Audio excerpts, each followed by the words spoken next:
गजा शहर में बरोज बंगल यानी 4 अगस्त को दो खानदानों को 112 जी हां 2 खानदानों के 112 शोहदा के जसद खाकी को एक गैर मामूली इज्तिमाई जनाजे में सुपुर्द खाक कर दिया गया, जिनकी बाक़ियात को शहर के जुनूब में वाक़े महला असबरा में नस्ल कुशी की जंग के दौरान काबिज इसराइली फौज के बमबारी से तबाह होने वाले उनके घरों के मलबे तले से निकाला गया था।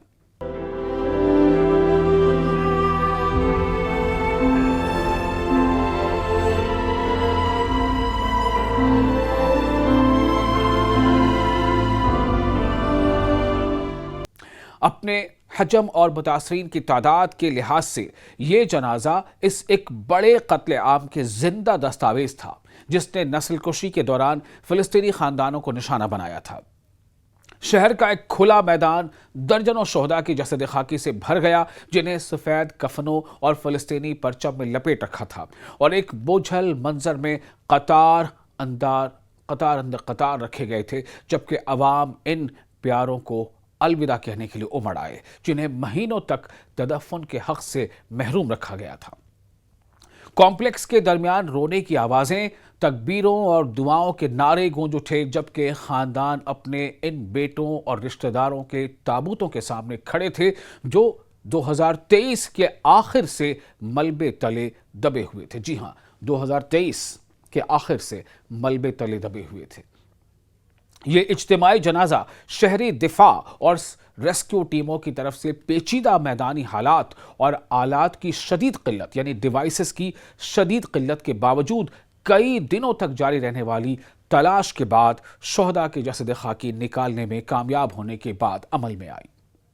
शहरी दिफा ने हफ्ते के रोज ऐलान किया था कि असबरा के इलाके में एक रिहायशी मरब्बे में तलाश का काम 136 घंटों के मुसलसल काम के बाद खत्म हो गया है, जिसके दौरान टीमें शोहदा की यानी जो फिलिस्तीनी कहते हैं कि उनके अपने प्यारे शहीद हो गए हैं, वो उन्हें शोहदा के तौर पर याद करते हैं। बताया गया कि टीमें शोहदा की बाक़ियात निकालने में कामयाब रही। आदाद और शुमार से पता चलता है कि मुतासरीन में 40 बच्चे, 38 खवातीन और 7 माजूर अफराद यानी हैंडीकैप्ड अफराद शामिल हैं। सोचें, फिर से जरा इस नंबर पर गौर करें। क्या पता चलता है?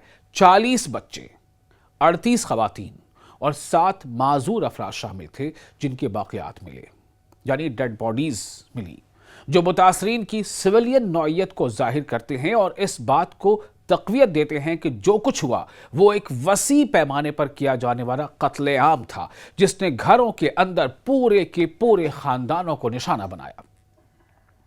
बात क्या थी? एक्सक्यूजेस क्या दिए गए? बहाना क्या था कि हमास से जंग हो रही है। लेकिन जो बाक़ियात मिले उनमें 40 बच्चे। आप सोचे जरा, क्या ये बच्चे हमास के कारकुन थे? बच्चे थे। 38 खवातीन लेडीज, क्या ये हमास के कारकुन थे? 7 हैंडीकैप्ड अफराद, क्या ये हमास के कारकुन थे? ये है सिविलियन तबाही।